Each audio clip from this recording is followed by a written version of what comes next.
The story of prophet Umar. हजरत उमर रदी अल्लाह ताली अन्हा ने कभी कोई ख्वाहिश नहीं की। एक दिन मछली खाने को दिल चाहा तो अपने गुलाम यरका से इजहार फरमाया। यरका आपका बड़ा वफादार गुलाम था। एक दिन आपने फरमाया, यरका आज मछली खाने को दिल करता है, लेकिन मसला ये है 8 मील दौड़ जाना पड़ेगा, दरिया के पास मछली लेने और 8 मील वापस आना पड़ेगा मछली लेके। फिर आपने फरमाया, रहने दो, खाते ही नहीं।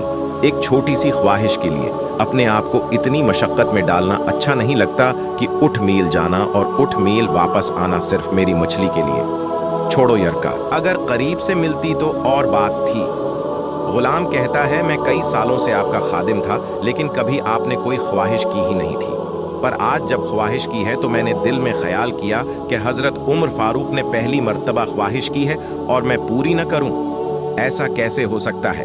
गुलाम कहते हैं, जनाब उमर ज़ोहर की नमाज पढ़ने गए तो मुझे मालूम था उनके पास कुछ मेहमान आए हुए हैं, असर उनकी वहीं हो जाएगी।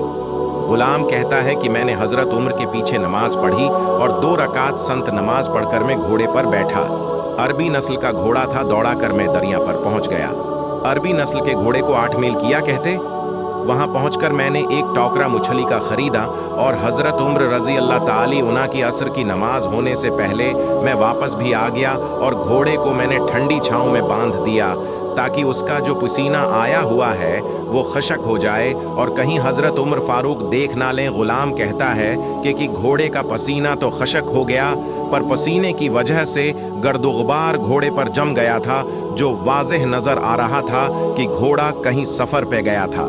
फिर मैंने सोचा कि हजरत उमर फारूक देख ना लें। फिर मैं जल्दी से घोड़े को कनवे पर ले गया और उसे जल्दी से गसल कराया और उसे लाकर छांव में बांध दिया। जब हमारी ख्वाहिशात होती हैं तो क्या हाल होता है, लेकिन ये ख्वाहिश पूरी करके डर रहे हैं क्योंकि ज़मीर जिंदा है। फरमाते हैं, जब असर की नमाज पढ़कर हजरत उमर फारूक आए, मैंने भी नमाज उनके पीछे पढ़ी थी।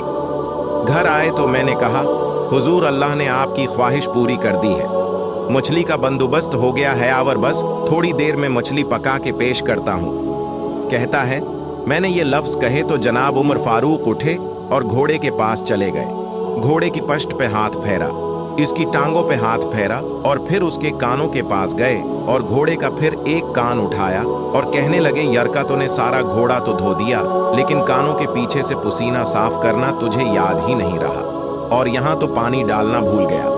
हजरत उमर घुटनों के बल जमीन पर बैठ गए और कहने लगे, आओ यार यरका, इधर आ, तेरी वफा में मुझे कोई शक नहीं है और मैं कोई ज्यादा नेक आदमी भी नहीं हूँ, कोई परहेजगार भी नहीं हूँ। मैं तो दुआएं मांगता हूँ, ए अल्लाह मेरी नेकियां और बुराइयां बराबर करके मुझे माफ फरमा दे। मैंने कोई ज्यादा तकवी अख्तियार नहीं किया।